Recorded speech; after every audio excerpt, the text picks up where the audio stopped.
Hello भाइयों, स्वागत है आप सभी का मेरी इस वीडियो में। मैं हूं हेमंत शर्मा और आज की इस वीडियो में फाइनली हम उस रात से पर्दा उठाने जा रहे हैं जिसने आप सभी को इतना परेशान किया हुआ था कि भाई ये जो मेरी चमचमाती हुई नई बलेनो जेटा 2025 है, ये भाई मुझे 7,40,000 में आखिर कैसे पड़ी।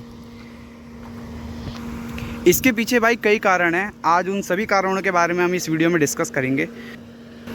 तो भाई सबसे पहले जिस भी भाई ने सब्सक्राइब नहीं किया है वो सब्सक्राइब कर लो। ऐसे ही कार रिलेटेड कंटेंट्स के लिए आपको इस चैनल पे हर तरीके के कार रिलेटेड कंटेंट मिलते रहेंगे।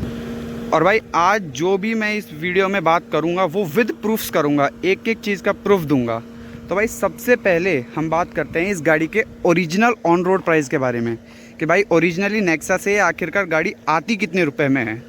तो भाई सबसे पहले मैं आपको दिखाता हूँ नेक्सा का ओरिजिनल ब्रोशर। तो भाई जैसा कि आप देख सकते हो ये है नेक्सा का ओरिजिनल ब्रोशर। इसमें आप देख सकते हो new age Baleno manual transmission Zeta variant. भाई सबसे पहले बात करें तो इस गाड़ी का एक शोरूम प्राइस समथिंग कुछ 8,47,000 रुपये है। इसके ऊपर रजिस्ट्रेशन RTO जो लगता है वो मेरे स्टेट में लगता है कुल मिला के 90,000 रुपये, जिसके ऊपर हमको एक इंश्योरेंस भी बाय करना पड़ता है, वो पड़ता है कुछ 30,000 रुपये का।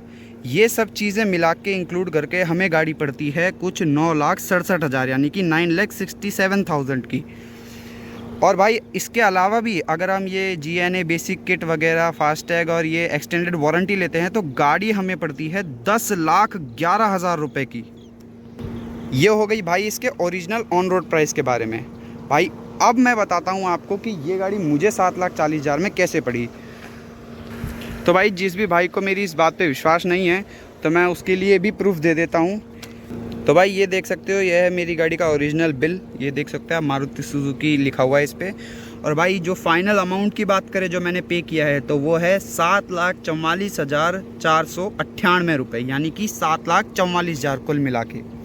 भाई इसमें भी जो ये 7,44,000 है इसमें ये लास्ट के 4,000 रुपये की हमने एसेसरीज़ बाई करी थी, इसकी वजह से ये गाड़ी हमको 7,44,000 रुपये की पड़ी है। अब मेन बात आती है भाई ये आखिर पड़ी कैसे।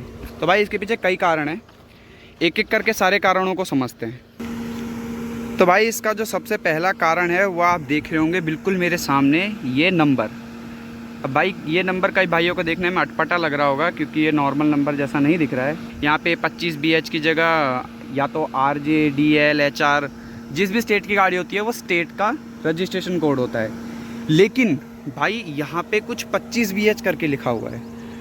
हाँ भाइयों, ये गाड़ी जो है ये भारत रजिस्टर्ड गाड़ी है, यानी कि ये गाड़ी किसी भी एक स्पेसिफिक स्टेट रजिस्टर्ड नहीं है।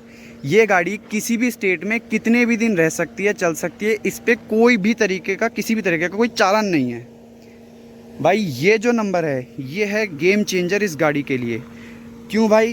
क्योंकि भाई ये जो नंबर है नॉर्मली अगर हम RTO कटाने जाते हैं तो भाई जैसा कि मैंने आपको अभी दिखाया था ब्रोशर में, वो हमारे स्टेट में 90,000 का पड़ता है। और भाई जब हम BH नंबर के लिए ऑप्ट करते हैं तो भाई आप यकीन नहीं करोगे, BH नंबर के लिए जो आपका RTO लगता है वो मात्र 15 से 16,000 रुपये लगता है। जी हाँ भाइयों, मात्र 15 से 16,000 रुपये। कहाँ आप 80 से 90,000 रुपये पे करते हो गाड़ी को रोड पे चलाने के लिए, और वहीं आपको 15 से 16,000 रुपये देने पड़ते हैं। ये एक मेन डिसाइडिंग फैक्टर आता मेरी गाड़ी के इतने कम प्राइस की वजह से। लेकिन भाइयों ये जो BH नंबर है ये हर किसी के लिए अवेलेबल नहीं है। ये भाई BH नंबर उन्हीं लोगों के लिए अवेलेबल है या तो आप किसी गवर्नमेंट सेंट्रल गवर्नमेंट एम्प्लॉय हो, और या फिर भाई आप किसी MNC में वर्किंग हो जो कि 3 से ज़्यादा स्टेट्स में हो। ये 2 मेन क्राइटेरिया हैं भाई इसके लिए। तो भाई ये तो कुछ बात हो गई BH नंबर की, इसने हमको कैसे क्या फ़ायदा कराया है ये सब मैंने आपको बता ही दिया है। अब बात करते हैं इसके दूसरे कारण की। भाई दूसरा जो इसका रीज़न है वो है इसका इंश्योरेंस। भाई हम जब भी कोई भी नई गाड़ी लेते हैं तो हमें एक इंश्योरेंस ज़रूर से लेना पड़ता है, लेकिन इसमें एक ट्विस्ट ये है कि जब भी आप इंश्योरेंस ले तो ज़रूरी नहीं है कि जो कंपनी आपको ऑफ़र कर रही है, यानी कि जो डीलरशिप आपको इंश्योरेंस ऑफ़र कर रहा है, आप वही लें। आपके पास और भी बहुत सारे कंपनीज़ के ऑप्शन होते हैं। आप सारी चीज़ों में कंपेयर करें, टेस्ट करें, और जो आपको बेस्ट लगे, वो भले ही प्राइस से रिलेटेड हो या फिर सर्विस से रिलेटेड हो, जो भी आपको पसंद है वो ले भाई। वो भी आपके कम से भी कम नहीं तो 10 से 15,000 रुपये आराम से बचा सकता है। तो आओ भाइयों अब बात करते हैं इसके तीसरे रीज़न की।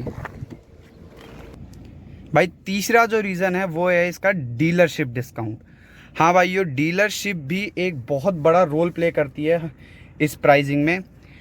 भाई ज़रूरी नहीं है कि आप जब गाड़ी देखने जाओ तो सेम डीलरशिप से उसी डीलरशिप पे आप गाड़ी बुक कर दो और वहीं से डिलीवरी ले लो। मैं मेरे केस में बताता हूँ, जब मैं नई गाड़ी देख रहा था तब मैंने भाई कम से भी कम 2 से 3 डीलरशिप विजिट करी थी।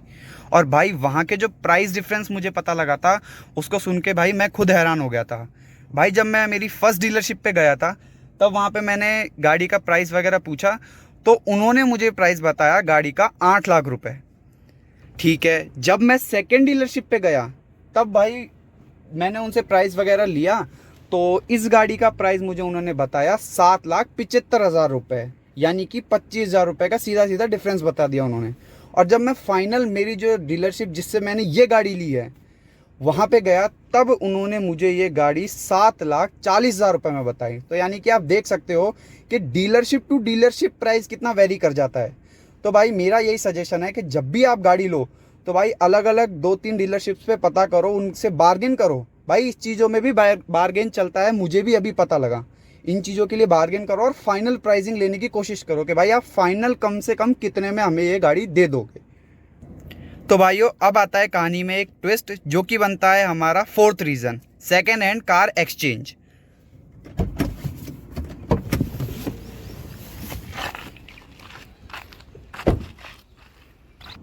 तो भाइयों यही है वो कारण जिसकी वजह से हमें जो हमारी नई बलेनो है ये 8,20,000 से कम होकर 7,40,000 में मिली है। जी हाँ भाइयों, सेकेंड हैंड कार एक्सचेंज की जब मैं बात करता हूँ तो भाई इस बलेनो से पहले हमारे पास हुआ करती थी एक Hyundai i10 2008 बेस वेरिएंट। जी हाँ भाइयों, वो भी गाड़ी हमने काफ़ी साल रखी। भाई उस गाड़ी के जो प्राइस मारुति ने मुझे दिए एक्सचेंज में, भाई उनको सुन के मैं बहुत खुश हुआ। भाई इट रियली इम्प्रेस्ड मी। भाई मारुति ने उस गाड़ी के प्राइस और जितने भी डीलर थे जिन पे मैंने अलग अलग डीलरों पे दिखाई थी वो गाड़ी, भाई उनसे सबसे अच्छे दिए। भाई उस गाड़ी का प्राइस मारुति ने मुझे 60,000 रुपये दिया, जो कि मैंने खुद ने एक्सपेक्ट नहीं किया था। क्योंकि भाई काफ़ी साल पुरानी गाड़ी हो गई थी, 2 साल उसका रजिस्ट्रेशन बचा है, उसके बावजूद भी 60,000 में वो गाड़ी जाना मेरे लिए बहुत बड़ी बात है। ये था भाई इसका कुछ फोर्थ रीज़न। तो भाइयों बात करें अब इसके फिफ्थ एंड लास्ट रीज़न की, तो वो रहा है भाई एक्सचेंज बोनस। जी हाँ भाइयों, हमारी जो Hyundai i10 2008 बेस वेरिएंट गई है भाई एक्सचेंज में जो मारुति ने ली है, भाई उन्होंने 60,000 के ऊपर भी इसमें 20,000 रुपये का एक्सचेंज बोनस दिया। मतलब भाई कुल मिला के बात यह है कि हमारी जो Hyundai i10 गई है एक्सचेंज में वो भाई हमको 80,000 रुपये दे के गई है। और मानना पड़ेगा भाइयों, इतनी पुरानी गाड़ी होने के बावजूद भी मेरी Hyundai i10 ने वफादारी दिखाई और मुझे 80,000 रुपये का फ़ायदा करवाया। तो भाइयों यही कुछ कारण थे जिनको मिलाकर ये बलेनो मुझे 7,40,000 रुपये में पड़ी। भाइयों इन्हीं टिप्स को फॉलो करके आप भी अपनी बलेनो बुक करा सकते हैं। और बिल्कुल भी चौंकाने वाली बात नहीं है कि आप इस बलेनो को 7,40,000 से भी कम में बुक करा सकते हैं। भाई अगर ये वीडियो इन्फॉर्मेटिव लगी हो तो इसको एक लाइक ज़रूर दें, चैनल को सब्सक्राइब करें। भाइयों मिलते हैं आपसे अगली वीडियो में। Thank you.